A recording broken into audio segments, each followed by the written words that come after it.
temos aí o conceito de importação e exportação de serviços e os serviços fruídos.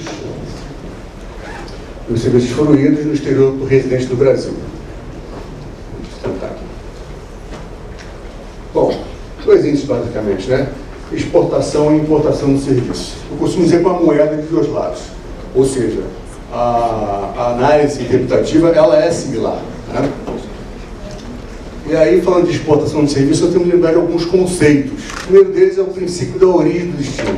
É muito normal aí afora o pessoal interpretar, é comum até, esses princípios são princípios naturais na tributação do comércio internacional de serviços.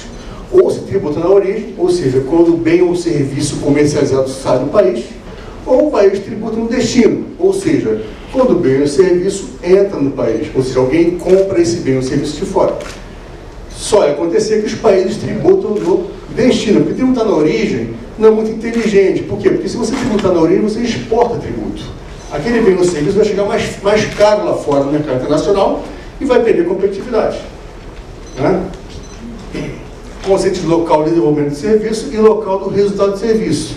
Essa diferenciação entre local de desenvolvimento e local do resultado, ela ganha relevância por conta justamente do comércio internacional de serviços. Não tem essa diferenciação quando eu falo em comércio intermunicipal, né? Só quando eu falo em comércio internacional. Bom, vamos interpretar a exportação do serviço primeiro para fins de ISS. Está lá, artigo 2º, parágrafo único da Lei Complementar 116. E lá fala, não se enquadra no disposto no inciso 1, exportação de serviço, os serviços desenvolvidos no Brasil, cujo resultado aqui se verifique, ainda que o pagamento seja feito por residente no exterior. Duas expressões relevantes aí para interpretar. Serviços desenvolvidos no Brasil e serviços cujo resultado que se verifique. Antes de mais nada, ressaltemos que aqui não se dá a definição do conceito de exportação de serviço. Ela diz o que não é exportação de serviço. A lei não diz o que é exportação, diz o que não é exportação de serviço. Uma definição pela negativa, né? Então temos que interpretar o único dispositivo que fala a respeito, na lei complementar, temos que interpretá-lo, só com o que tem ali. E o que tem ali são aquelas expressões que eu destaco, né? E aí você tem, se um serviço é desenvolvido no Brasil, o resultado se dá no Brasil, não há uma exportação de serviço, né? Repare que a lei fala, ainda que o pagamento seja feito por residente no exterior. O que ela quis evitar aí? Ela quis evitar a triangulação, né? Eu contrato, eu sou prestador de serviço, eu presto serviço para uma filial de uma empresa estrangeira, no Brasil, e a filial fala para mim, ó, quem vai pagar a minha matriz está na França. Não é pelo fato da matriz da França pagar que isso aí não vai ser tributado, né? Ok? Ou melhor, quando eu presto um serviço quando alguém presta um serviço para mim, né, internamente, na exportação de serviço, se alguém presta serviço para mim no Brasil, ora, o serviço é tributado anualmente, né? Se eu estou lá fora e contrato um serviço de alguém no Brasil, esse serviço não é tributado, né? O serviço desenvolvido no Brasil, o serviço cujo resultado se dê no exterior, é um serviço que me parece aí haver uma exportação, sim, né? Porque você está falando de um serviço que aqui é desenvolvido, né? E o resultado vai se dar lá fora. Então, o relevante é que o local do desenvolvimento do serviço, ele não se confunde, a meu ver, com o local do resultado do serviço. Tá? Então, a gente tem que lembrar, quando a gente fala de comércio exterior, no caso aí de serviços, que é um comércio entre residentes e não residentes, né? Nós temos duas partes na relação jurídica. Relevante também ressaltar que o local do resultado, a meu ver, ou não se confundir com o local do desenvolvimento, ele só pode estar atrelado ao quê? Ao local do beneficiário do serviço, né? Então, quando a gente fala entre um prestador residente para um tomador não residente, estamos falando, sim, em exportação de serviço, né? Lembrando que aqui eu não quero dizer que o fato gerador é a fruição, não estou falando disso. A fruição é relevante, sim, né, para fim de caracterizar até o valor pelo qual se paga pelo serviço. Lembrando que o serviço é um bem material, então se paga um valor relevante referente àquele ao valor que o serviço tem, a fruição que eu tenho naquele serviço. Tá? Então, na exportação de serviço, eu vou pegar um caso, por exemplo, dá para reparar ali que eu acho que é uma turbina de avião, né? Então, você tem um prestador brasileiro, uma empresa estrangeira que contrata um serviço de reparo de turbina de avião. Ele manda a turbina para cá, uma empresa brasileira vai contratar, vai fazer esse serviço para a empresa estrangeira, né? Ela vai prestar um serviço de manutenção e reparo de turbina. E ela vai reparar a turbina e vai mandar a turbina de volta. Pergunto eu, é exportação de serviço ou não é isso aí? Me parece o seguinte, na medida em que eu tomo como relevante a distinção entre local de desenvolvimento de serviço e local do resultado do serviço, ora, é um comércio de serviço entre residente e não residente. Se aquele não residente é o beneficiário de serviço, me parece sim se tratar de uma exportação de serviço, né? A relação de prestação de serviço tangencia dois territórios nacionais distintos. E o destino aí é um elemento relevante, elemento de conexão elegado pelo legislador, a meu ver. E aí temos o julgado, o único julgado da STJ a respeito, né, que justamente julgou esse caso que eu diagramei ali é um caso real, né, é um caso em que a empresa General Electric Brasil, estabelecida em Petrópolis, no Rio de Janeiro, ela reparou uma turbina de avião de uma empresa estrangeira, né, e mandou de volta. No caso aí, relator do ministro Zé Delgado, houve um entendimento de que não havia uma exportação de serviço. Aí eu vejo equivocado, porque o local de desenvolvimento realmente foi no Brasil, que é o reparar a turbina. Mas o beneficiário do serviço não está no Brasil. Estamos falando de um comércio de serviço internacional entre residente e não residente. Por isso, a meu ver, se caracterizar a exportação de serviço no presente caso. Lembrando que a lei complementar, ela traz a realidade jurídica de que o local do beneficiário não necessariamente se confunde com o local do tomador de serviço, né? Pegando esse exemplo aqui, tem um tomador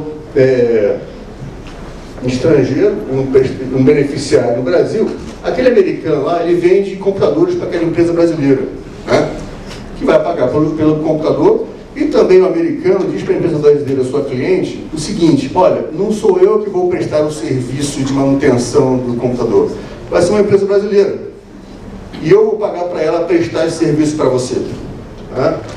Ora, é um caso em que você percebe que o tomador do serviço de manutenção do equipamento, ou seja, aquele que paga pelo serviço, eu entendo o tomador como aquele que paga, é o americano, mas o beneficiário é brasileiro, né? O americano paga para o prestador prestar para um terceiro, que é o beneficiário do serviço. Então, uma triangulação. Nesse sentido, o local do beneficiário, na medida que eu entendo como se confundir com o local do resultado, o beneficiário está no Brasil, então não se trata aí, a meu ver, de uma exportação. Não é exportação de serviço nesse caso. Tá?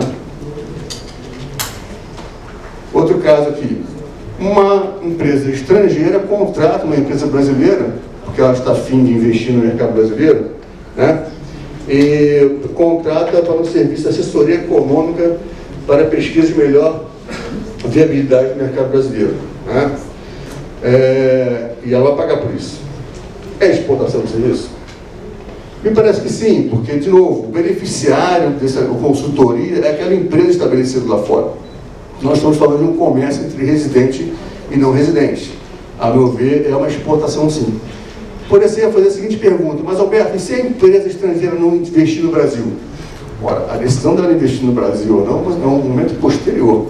Ela pode pegar aquele parecer e rasgar, ou pode pegar o parecer e engavetar, ou pode pegar o parecer e tomar a decisão de, à luz do parecer, não investir, né? Ou seja, o benefício é justamente o conhecimento que o parecer lhe traz, para a partir daí tomar a decisão, seja ela qual for, né? No momento posterior. Tá?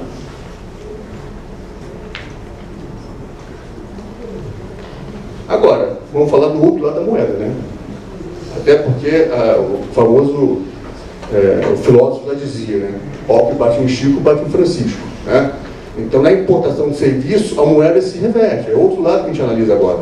De novo, princípios da origem e do destino aplicados, né? É um elemento relevante, um elemento de conexão, que no caso do ISS se confunde com o próprio critério espacial do ISS. O critério espacial é igual ao elemento de conexão, pelo menos no ISS, né? A prestação de serviço como relação jurídica. Por que eu falo isso? Porque, a meu ver, respeitando entendimentos contrários, O ISS é o imposto sobre a prestação de serviço. Prestação não é ato de prestar. Prestação pode ser, é uma acepção alvo de ato de prestar também. Mas nós temos prestação como relação jurídica também, que é a relação que envolve duas pessoas, cujo comércio e serviço elas estão envolvidas e as duas revelam capacidade contributiva, na prestação do serviço. Então, a prestação de serviço é relação jurídica, aquela relevante para o direito, para ver o direito que tributa, o direito que busca a questão econômica da relação jurídica, que envolve duas pessoas. E o tomador como parte da relação jurídica. Com esses conceitos, vamos avançar. Primeiro, de novo, me parece que olhando o artigo 1563 da Constituição, olhando tão somente no 1563, eu não consigo enxergar um único critério espacial possível para o ISS. Lembrando que a prestação de serviço é uma relação jurídica, ela espacialmente ela se desenvolve no mínimo naquela elipse que está ali. No exemplo que estou dando entre serviço, um prestador estabelecido em São Paulo e um tomador estabelecido no Rio de Janeiro. Nessa medida, ora, aquela prestação se envolve em dois territórios. É o que chamam de prestação de serviço intermunicipal.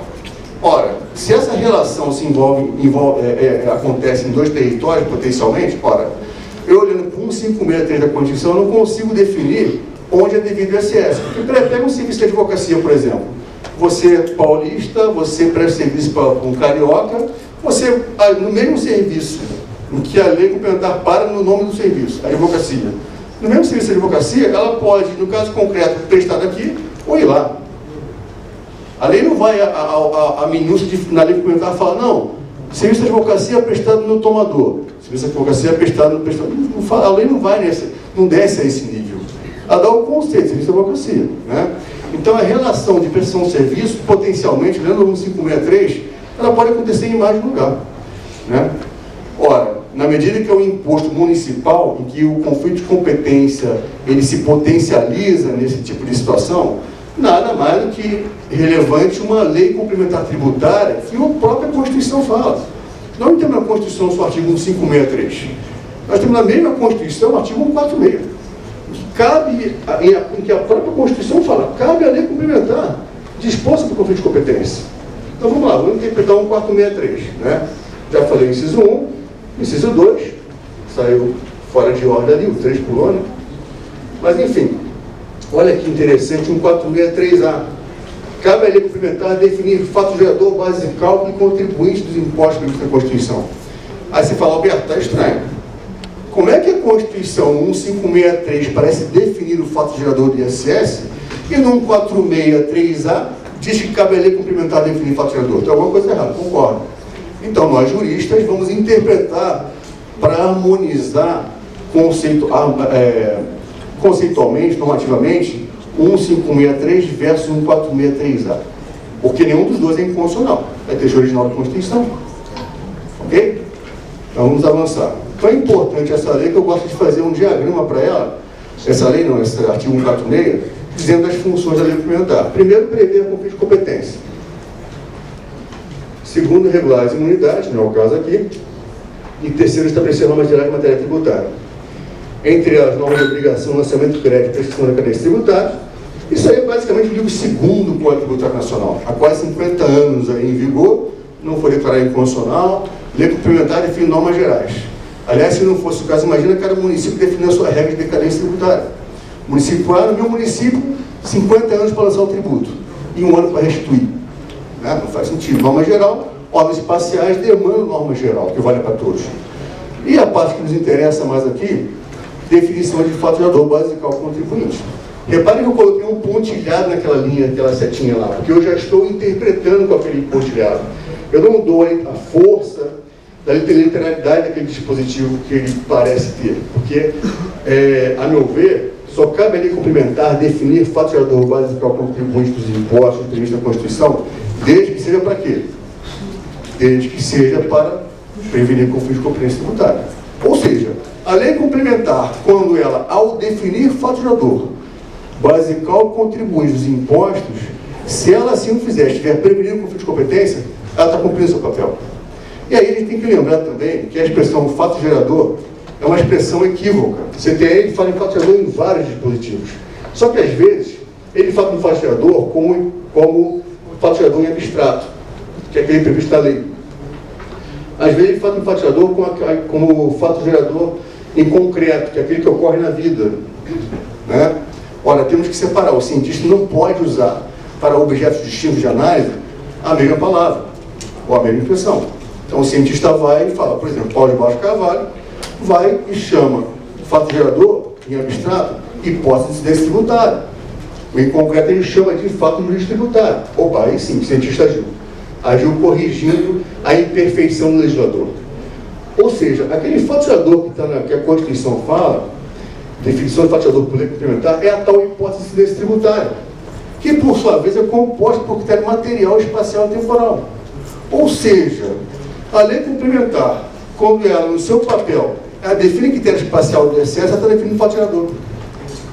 E dizendo mais, define o fato gerador prevenindo conflito de competência.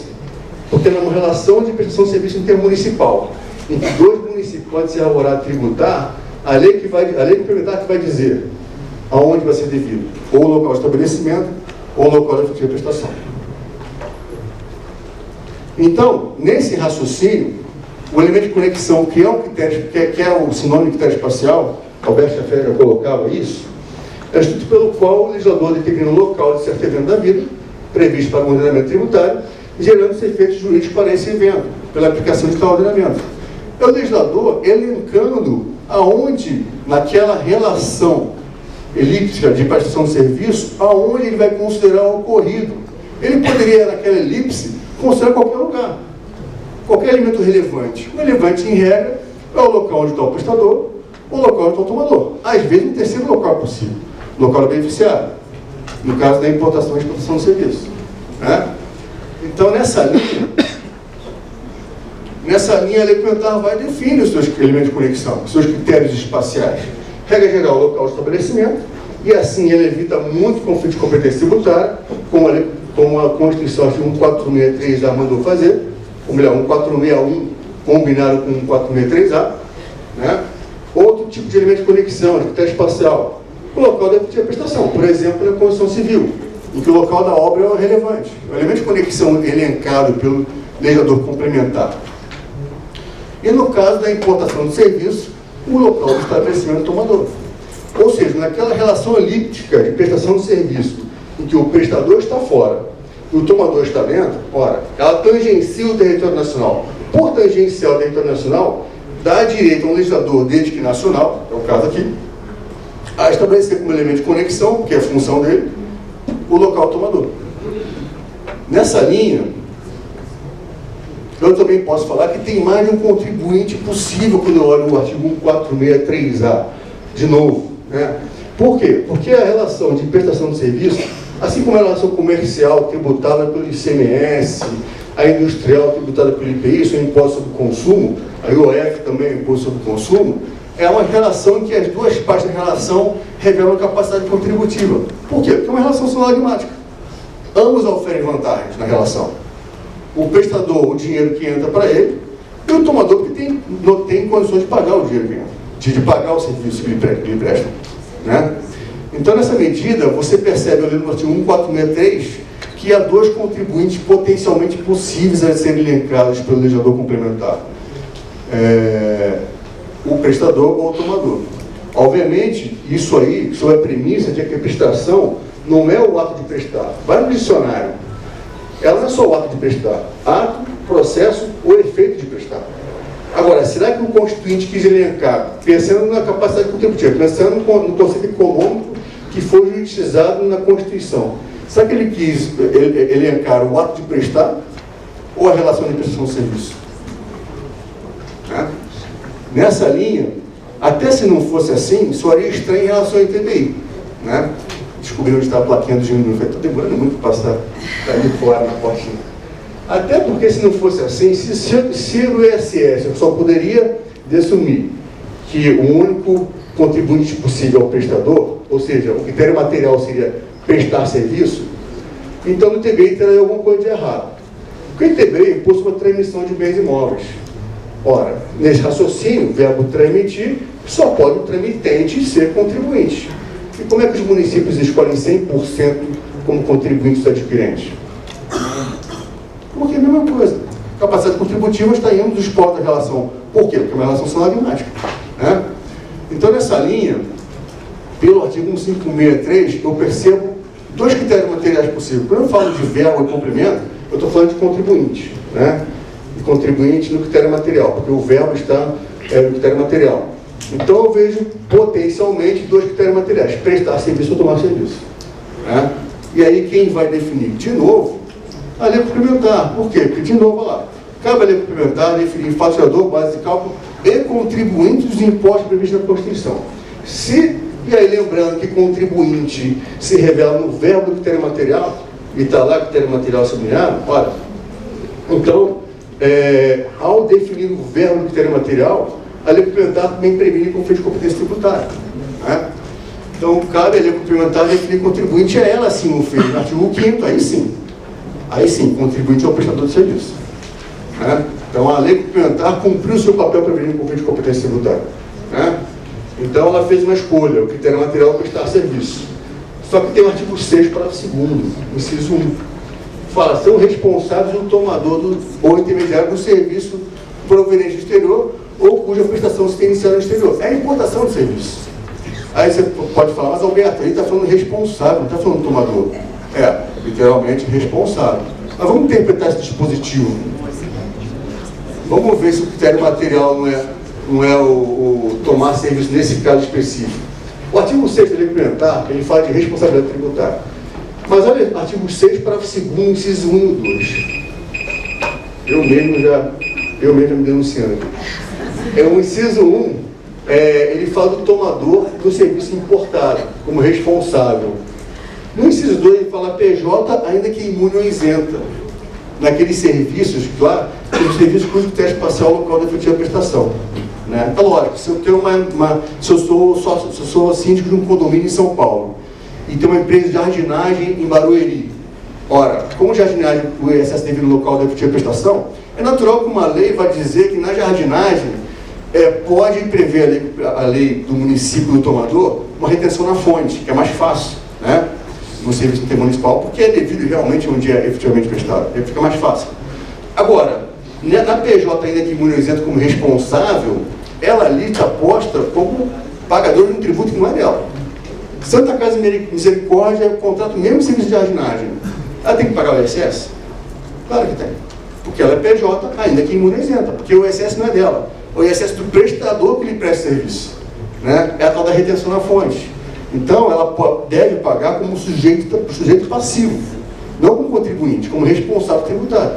Agora, repara que no inciso 1, ele não fala do tomador, ainda que imune ou isento. Nem poderia falar. Porque ali ele elencou o tomador como critério pessoal, como contribuinte na importação do serviço, porque só pode ser, porque é o único que está no Brasil. É o único elemento de conexão que está no Brasil, o tomador. Ele poderia elencar o prestador que está lá fora. Olha, elemento de conexão, o tomador, vou elencar ele como contribuinte. E digo mais, quando ele não fala tomador ainda que imune ou isento, a Santa Casa, se importar um equipamento médico da Europa, ela já não paga IPI. Joaquim Barbosa, o primeiro fala, nesse caso, o contribuinte de fato se confunde com o direito.